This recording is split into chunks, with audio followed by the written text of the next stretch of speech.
All sports நேயர்களே அனைவருக்கும் வணக்கம். நான் விஜய் சிட்டி, என்னுடன் ஸ்போர்ட்ஸ் நிதிஷ். 2025 ஐபிஎல்லுக்கான ஹைப்பு செம்மையா இருக்கு. அண்ட் அதெல்லாம் தாண்டி இப்போ நாங்கள் போட போகிற வீடியோ என்ன வீடியோவா இருக்கும் நீங்கள் யோசிச்சுக்கிட்டு இருக்கலாம். அண்ட் 2025 ஐபிஎல்ல ஆடப்போற ஓல்டஸ்ட் யோசிச்சிருக்கலாம் மாட்டாங்க. டைட்டிலே பார்த்து வேணா தம்ப்நெயில போட்டு ஏமாத்தி தம்ப்நெயில போட்டு சொல்லிடுறேன். உள்ள இருக்கிறத தம்ப்நெயில போட்டிருக்கேன். நான் எதையும் ஏமாத்திலாம் போடல, சொல்றேன் சும்மா. ஓகே, சோ ஓல்டஸ்ட் பிளேயர் யாரெல்லாம் இருக்காங்க அப்படின்னு தான் பார்க்க போறோம். முதல் பேர் எப்படிதான் கமெண்ட் பாக்ஸ்ல சொல்லிருப்பீங்க. டாப் 10 இதுலலாமா கொண்டு வரணும். டாப் 10 ஓல்டஸ்ட் பிளேயர் தான் நம்ம பார்க்க போறோம். சோ இதுல வந்து 10வது இடத்துல இருக்கிறது யாருன்னு யோசிச்சனா இஷாந்த் சர்மா இருக்காரு. 36 வயதான இவர். 90 நாட்கள் ஆகிறது. 90 நாள் அவங்க ரிப்போர்ட் வெளியானப்போ ஆச்சு. இப்போ ஒரு 2-3 நாள் எக்ஸ்ட்ரா இருக்கலாம். நீங்க வீடியோ பாக்குறப்போ இன்னும் கொஞ்சம் எக்ஸ்ட்ரா இருக்கலாம். நாட்கள் வேணாம். 36 இஷாந்த் சர்மா தான் 10வது. அண்ட் அவரோட சின்ன ரெக்கார்டுமே பண்ணிருக்காரு இஷாந்த் சர்மா. இது எத்தனை பேருக்கு தெரியும்னு தெரியல. நான் இங்க மென்ஷன் பண்ணிக்கிறேன். மேபி ஷார்ட்ஸா கூட கட் பண்ணி போட்டுக்கலாம். இஷாந்த் சர்மா வந்து இந்த ஐபிஎல் 2025 ஆட போற 10வது ஓல்டஸ்ட் பிளேயர். அண்ட் அது மட்டும் இல்லாம 2008 சோல்டான ஒரு பிளேயர் இந்த 2025 மெகா ஆக்ஷன்லையும் சோல்ட் ஆயிருக்காரு அப்படின்னா அது இஷாந்த் சர்மா மட்டும்தான். அந்த ரெக்கார்டை இஷாந்த் சர்மா மட்டும்தான் ஹோல்டு பண்றாரு. 2008 ஆக்ஷன்லையும் சோல்ட் ஆயிருக்காரு, 2025 மெகா ஆக்ஷன்லையும் சோல்ட் ஆயிருக்காரு. வேற எந்த பிளேயருக்குமே இந்த ரெக்கார்ட் கிடையாது அப்படிங்கிறது. இப்போ நான் ஏதோ அவர் வந்து செம பவுலர் இல்லைன்னு சொல்ற மாதிரியே சொல்றீங்க. இந்த ரெக்கார்ட் பண்ணியிருக்காருன்னு நான் சொல்றேன். அதாவது டெல்லிக்காக தான் அவர் ஆடி இருக்காரு பல வருஷமா. பட் இப்போ ஜிடிஎல்லாம் வாங்கப்பட்டிருக்காரு. பிகாஸ் ஆசிஸ் நெகர் அங்கே இருக்காரு, அவரை மாதிரியான ஒரு பவுலர் அப்படிங்கிறதுனால. ஸோ இஷாந்த் சர்மா இந்த ரெக்கார்டோட ஹோல்ட் பண்றாரு. And 10th oldest player in IPL 2025.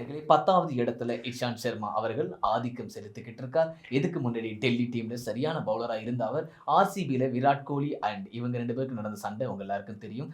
நட்பு ரீதியா நடந்த சண்டை இன்னைக்கு ஜிடி வெர்சஸ் ஆர்சிபியா மாறப்போகுது. எப்படி இருக்க போகுதுன்றத களமிட்டு, அதாவது 2025 ஐபிஎல்ல கண்டிப்பா பார்க்கலாம். அந்த கடைசி வேர்ட் விட்டீங்களே, இஷாந்த் சர்மா புது யுகம், அவ்வளவுதான். ஓகே, என்னடா இப்படி ஆகிட்டே என்ன. ஓகே, 9வது இடத்துல யார் இருக்கான்னு பார்த்தீங்கன்னா இவரை வந்து பேஸ் பிரைஸ்ல தான் இந்த வருஷம் எடுத்தாங்க. மேபி அன்சோல்ட் ஆயிடுவாரோன்னு நினைச்சிட்டு இருந்தோம். But last year Chennai super கிங்ல ஆடிட்டு இந்த வருஷம் வந்து பார்த்தீங்கன்னா கொல்கத்தா நைட் ரைடர்ஸ்க்காக ஆட போறாரு. அண்ட் கேப்டனாகவும் இருக்க போறாங்கன்னு சொல்லியிருக்காங்க. ஸோ அஜன்கே யாரு மென்டார் பிராவோ இருக்கிறதால ஸோ ரஹானே. இது இல்லாம இன்னொரு நியூஸுமே கேள்விப்பட்டேன். வைஸ் கேப்டனா மொயின் அலியை போடலாமான்னு பேசிட்டு இருக்காங்க. என்ன இல்ல புரியல எனக்கு. அவனே போடணும் அதுவா? இல்ல அதாவது சிஎஸ்கேக்கு நீங்க காட்டலாம் விசுவாசம், இப்பெல்லாம் காட்டக்கூடாது. இது உண்மையா இல்லையா எனக்கு தெரியல. அஜின்கே ரஹானே கேப்டன்சி மெட்டீரியல் எல்லாமே ஓகே தான். நீங்க மொயின் அலியை வைஸ் கேப்டனா இருக்கிறது எனக்கு புரியல. எனக்கு அது புரியல. ஆனா ரஹானே தான் வந்து பாத்தீங்கன்னா இந்த லிஸ்ட்டை பொறுத்த வரைக்கும் 9th ஓல்டஸ்ட் பிளேயர். டேஸ்ல, அதாவது நாட்கள்ல தான் நம்ம இஷாந்த் சர்மா கூட கொஞ்சம் ஏஜ்டா இருக்காரு. 176 நாள் அப்போ லிஸ்ட் எடுக்கிறப்ப இப்போ எவ்வளவு நாள் தள்ளி ஆமா போயிருக்கலாம். ஒரு 200 நாள் கிட்ட வந்திருக்கும். எனக்கு இப்போ வரைக்கும் ரொம்ப பிடிச்ச ஒரு பேர் இன் டெஸ்ட் கிரிக்கெட் அப்படின்னு பாத்தீங்கன்னா ரஹானே அண்ட் புஜாரான்னு சொல்லிடுவேன். புஜாரா தான் நானுமே சொல்லுவேன்டா. புஜாராவும் ரஹானா இறங்குனாங்கன்னா பவுலர்ஸ் எல்லாம் செத்துருவாங்க. என்ன முரளி விஜய் பிடிக்கும் அவரோட அப்ரோச்சஸ். அதான் அவர் தூக்கிட்டீங்கடா. நல்லா இருந்தா எனக்கு தூக்கிடுவோம். ஓகே, அது தெரிஞ்ச விஷயமா. சரி, ஓகே. அடுத்ததா 8வது ஓல்டஸ்ட் பிளேயர் வந்து பாத்தீங்கன்னா இவரும் நாட்கள் ஒரு 10-15 நாள் ரஹானேவோட பெரிய பையன். அவரு யாருப்பா அது? சுனில் நரேன். ஓகே, ஆரம்பத்துல இவர் கேகேஆருக்காக ஆடும்போது கௌதம் கம்பீர் தலைமையில் ஆடும்போது இவரோட ஆதிக்கம் ரொம்ப அதிகமா இருந்துச்சு. ஆரம்பத்துல இப்ப வரைக்கும் தான். அதுக்கப்புறமா இவர் எங்க போனாருன்றது யாருக்கும் தெரியாம இருந்துச்சு. மீண்டும் கௌதம் கம்பீர் திரும்ப மென்டாரா வரும்போது இவர் தாண்டா ஓப்பனர் சொல்லி அளவுக்கு வேற லெவல் இருந்துச்சு. இன்னும் சொல்லணும்னா 2024 கேகேஆர் கப் அடிக்கிறதுக்கு மிக முக்கியமான காரணமா இருந்தவர் சுனில் நரேன் எப்பவும் ஸ்பெஷல். இப்ப நான் என்ன பேசுறது? அவ்வளவுதான். ஓகே, சுனில் நரேன் இந்த லிஸ்ட்ல 8வது இடத்துல இருக்காரு. ஆனா அடுத்ததா 7வது இடம் போயிடுவோம். 7வது இடம் தலை தோனிக்குடா. தலா பரேடிஸ்லாம் கொடுக்க முடியாது. இங்க வந்து நரேனோட ஃப்ரெண்டு தான்.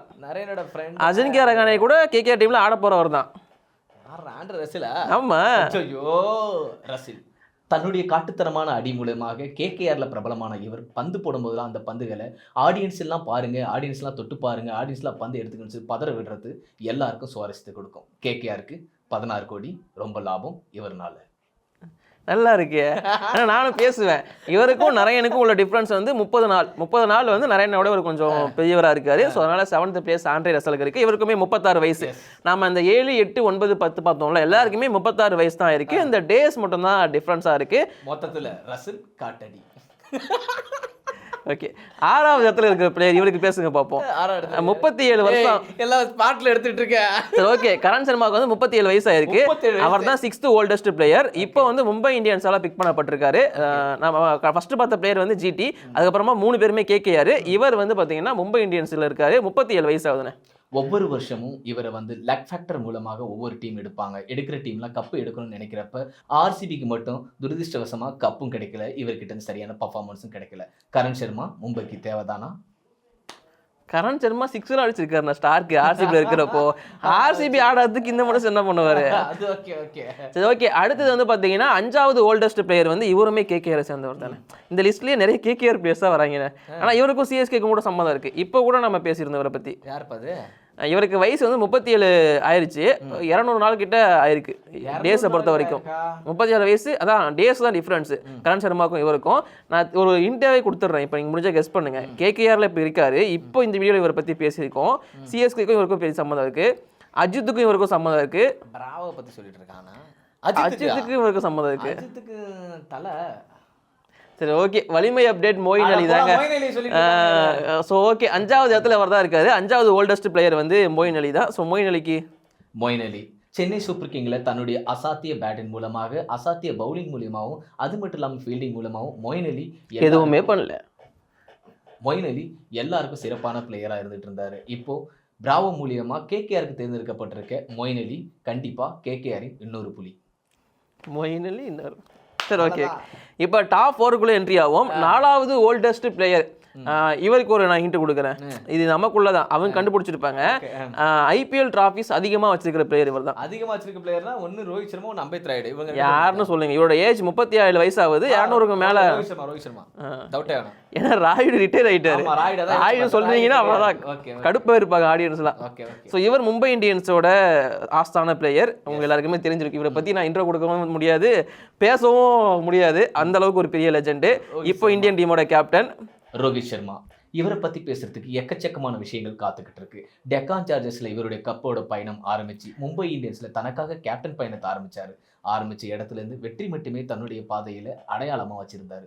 ஒரு கப்பில் ஆரம்பித்து 5 கப் வரைக்கும் எடுத்து இப்போ 6 கப் வச்சுக்க ஒரே கேப்டன் யாருன்னு கேட்டிங்கன்னா அது கண்டிப்பாக ரோஹித் சர்மா தான். மொத்தத்தில் ரோஹித் சர்மா கப்போட பயணத்தில் தொடர்ந்து இடிச்சிட்டு இருக்காரு.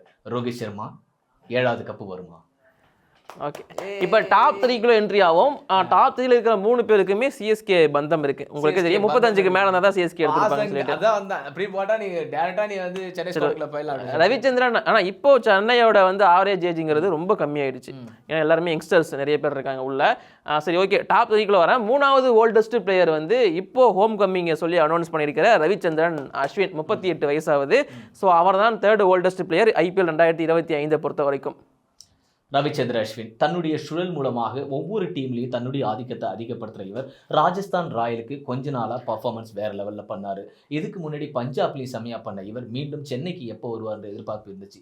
ஒவ்வொரு முறையும் சென்னைக்கு வரும்போது அவர் ஊருக்கு வந்துட்டு போகிற மாதிரி தான் இருந்தே தவிர அவர் சிஎஸ்கேக்கு விளாண்டு போகிற மாதிரி இல்லை. இந்த முறை சிஎஸ்கே வந்திருக்கிறார். மொத்தத்தில் அஸ்வின் மண்ணின் மைந்தன். அஸ்வின் யூடியூபர். அடப்பாவி. ஓகே. டாப் 2க்குள்ள என்ட்ரி ஆகும். 2வது இடத்தை பிடிச்சிருக்கிற பிளேயர், அதாவது 2nd ஓல்டஸ்ட் பிளேயர், 40 வயசுக்கு மேலே ஆயிடுச்சு. இப்போ வரைக்கும் அபுதாபி T10 லீக்லாம் வேற செமையாக ஆடிட்டு இருக்காரு. உங்கால் ஃபர்ஸ்ட் தான் வராரு. இவர் அவரை விட பயங்கரமான ஒரு ஆள். ஆனால் இப்போ வரைக்கும் இப்போ நடந்து முடிஞ்ச T10 லீகோட ஃபைனலில் கூட சரியான ஒரு கேட்ச் பிடிச்சாரு. அவரை பார்த்தீங்கன்னா நீங்கள் 40 வயசுன்னு சொல்லவே மாட்டீங்க. அந்த மாதிரியான ஒரு பிளேயர். எஸ், இவர் தான் வந்து 2nd ஓல்டஸ்ட் பிளேயர் ஐபிஎல் 2025 பொறுத்த வரைக்கும். யார் அப்படின்னு நீங்கள் சொல்லிடுங்க. Okay super. இவரை பற்றி சொல்லணும்னா தாய்நாட்டுக்கு இது வரைக்கும் கப்பு வாங்கி கொடுக்கணும். ஆனால் இவருக்கு கப்பு கிடைச்சிருக்கு சென்னை சூப்பர் கிங்கில். இது வரைக்கும் ருத்ராஜ் கெய்க்வாட் கூட ஓப்பனிங்கில் சரியான ஒரு பார்ட்னர்ஷிப்னா ஃபேப்னு சொல்லுவாங்க. ஒரே வார்த்தையில் சொல்லணும்னா ஃபேப் ஆல்வேஸ் டாப். அப்பயே கழட்டி விட்டு ஆர்சிபி போயிட்டாரு. இப்பயும் நீங்க எடுக்கல, டிசி போயிட்டாரு. இன்னும் நீங்க ருத்ராஜ் கூட சேர்த்து வச்சு பேசிட்டு இருக்கீங்க. அவரோட ஆதிக்கம் அங்க மட்டும் தான் ஸ்பெஷலா இருந்திருக்கு, மற்ற எல்லா இடத்துலயும் தான் இருக்கு. அப்ப எடுத்து ஆட வைக்க வேண்டியதானே. நீங்களும் வாய்ப்பு தர மாட்டீங்க, வாய்ப்பு தரவங்களை பத்தியும் பேச மாட்டீங்கன்னா என்ன எனக்கு புரியல. எனக்கு யார் வாய்ப்பு கொடுத்துருக்கா? டிசி பேட்டிங் கொடுப்பாங்கன்னு பார்ப்போம். சரி ஓகே. இல்ல இதுக்கு முன்னாடி டிசி பேசும்போது ஃபேபை கேப்டனாவே போடணும்னு சண்டை போட்டீங்க என்கிட்ட. அது வேற வீடியோ, இது வேற வீடியோ. டிசி டெப்ரா கேப்டனா போட்டு சொன்னா டிசி கேஆர் போட்டுடா. ஆமா, நீங்க தான் சண்டை போட்டீங்க. நான் வேணா ரெக்கார்ட் வேணா எடுத்து காட்டுறேன். அப்படி போட்டுக்க வாய்ப்பு இல்லையே. நான் கேஆர் தான் சப்போர்ட் பண்ணிருப்பேன். சரி ஓகே, பாத்துருவோம். பெறப்பட்ட தொகை ரூபாய் 60. அது வந்திருக்காது. ஓகே நெக்ஸ்ட் நெக்ஸ்ட் நம்பர் 1 இடத்துல இருக்கிறது யாருன்னு பாத்தீங்கன்னா ஐபிஎலோட சாம்ராட்னு சொல்லலாம். ஐபிஎல் இவருக்காக தான் சொல்லலாம். கிரிக்கெட்டை இவருக்காக தான் ஓடிட்டு இருக்குன்னு சொல்லலாம். இன்னமும் ரோஹித் சர்மா, விராட் கோலின்ற லெஜெண்டோட பேரை அப்படியே மறைச்சி வச்சிருக்குன்னா அது ஒரே ஒரு பேர் தான். அந்த பேர் தான் மகேந்திர சிங் தோனி. 43 வயதான சிங்கம். எஸ், அதான் இப்போ வரைக்கும் நான் சொல்றேன், இவர் சொன்னதே தான் நானும் திரும்ப சொல்ல போறேன். ஐபிஎல் இப்போ வரைக்கும் இத்தனை பேர் பார்த்துட்டு இருக்காங்க. சென்னையில் நடக்க போற, சேப்பாக்கம் நடக்க போற மேட்சஸ்க்கான டிக்கெட்லாம் 10,000 போக போகுது அப்படின்னா அது வந்து இப்போ புதுசா வந்திருக்கிற ஆண்ட்ரே சித்தார்த்துக்கோ வரைக்கும் போகுதுடா. ஆண்ட்ரே சித்தார்த்துக்கோ இல்லை ஆல்ரெடி ஆடிட்டு இருக்க ஜடேஜா ருத்துராஜுக்கோ கிடையாது. 43 வயசான இந்த சிங்கத்துக்காக மட்டும்தான் அப்படிங்கிறத வந்து நான் சொல்லிக்க விரும்புறேன். ஸோ அவர் தான் ஐபிஎல் 2025ஓட ஓல்டஸ்ட் பிளேயர் மகேந்திர சிங். பிளேயர்லாம் சொல்லாரா, ஆல்வேஸ் யங்கஸ்ட் பிளேயர்ரா எம்எஸ்டி. 9 பேருக்கு ஓல்டஸ்ட் சொல்லிட்டு தலைக்கு சொல்ல லுக்க பாடுறா, அவர் ஸ்டைல பாடுறா, அந்த மாதிரி அவரு மகேந்திர சிங். இப்போ நான் இதை சொல்லணும் தானே, age is just number. Age is number சொல்றீங்க. 9 பேருக்கு நான் சொல்லல, இப்போ இது சொல்லுங்க. நீயே சொல்ற, உண்மை அப்படிதான் இருக்காரு அவரு. இப்போ நான் எதுவுமே சொல்லல. இப்போ நீங்க தான் என்ன வந்து ஏதோ தோனி ஹேட்டர் மாதிரி மாத்திட்டு இருக்கீங்க. அப்படி கிடையாதுன்ற. இந்த டாப் 10ல முதலாவது இடத்துல இருக்கிறது யாருன்னு உங்க எல்லாருக்குமே தெரியும். ரசிகர்கள் ஆர்ப்பரிக்கும் ஆர்வத்தோடு ஒவ்வொரு முறையும் சேப்பாக் மைதானத்துல குவியும் பொழுதும் அதுக்கு இடையில சிங்கம் காட்டுக்குள்ள வரும்போது எப்படி காடே நடுங்குமோ அதே மாதிரி எதிரணி வீரர்கள்லாம் எல்லாரும் இவரை பார்த்து நடுங்குவாங்க. இவர் நடந்து வர நடைய பார்க்கறதுக்காகவே கோடான கோடி பேர் இன்னமும் மேட்சை பார்த்துக்கிட்டு இருப்பாங்க. அந்த ஒற்றை பேர் தான் மகேந்திர சிங் தோனி. ஸோ ஒற்றை வரியில் சொல்ல வேண்டும் என்றால் மகேந்திர சிங் தோனி, மன்னிக்கணும், தலை 2025 இருக்கு கண்டிப்பா ஒரு ரகலை. ஓகே ஓகே, அதான் நீங்க சொன்ன மாதிரி தான். தோனி கிரவுண்டுக்குள்ள வந்து அவர் பேட்டில் வச்ச தங்க அவர் கர்ஜிக்கணும் அவசியம் இல்லை. பேட்டில் அவர் கர்ஜிக்கிறது வந்து பல மக்களை வந்து ஆட வைப்பாரு. அந்த சத்தம் வரும், இப்படி அடிச்சாரா எஸ்எஃப்எஸ் தான் போட்டா வரும். ஏய் பாருங்க தோனி என்ன சொல்றான் பாருங்க. டேய் 10 சிங்கம் ஒண்ணா போற மாதிரி இருக்கு. காட்டுல புரியல, பேட்டில் அடிச்சா எப்படி சிங்க சவுண்ட் வரும், அதுக்கு எஸ்எஃப்எஸ் போட்டோம்னு நான் சொன்னேன். Line is always a line. சரி, வீடியோ முடிச்சுப்போம். இதுதாங்க top 10 oldest players in IPL 2025. So இதில் 10 பேரும் ஆடுவாங்களா அதெல்லாம் நமக்கு தெரியாது. நாங்கள் லிஸ்ட்டை சொல்லிட்டோம். இதில் உங்களோட ஃபேவரட் யாரு மறக்காம கீழே கமெண்ட் பண்ணுங்க. மொத்தத்தில் தலை சிஎஸ்கேவோட மலை அப்படி போட்டுக்கலாம்டா, அதை போட்டுக்கலாம்டா, நீங்கள் கட் பண்ணி வச்சுக்கடா. கட் பண்ணிக்கிறீங்க.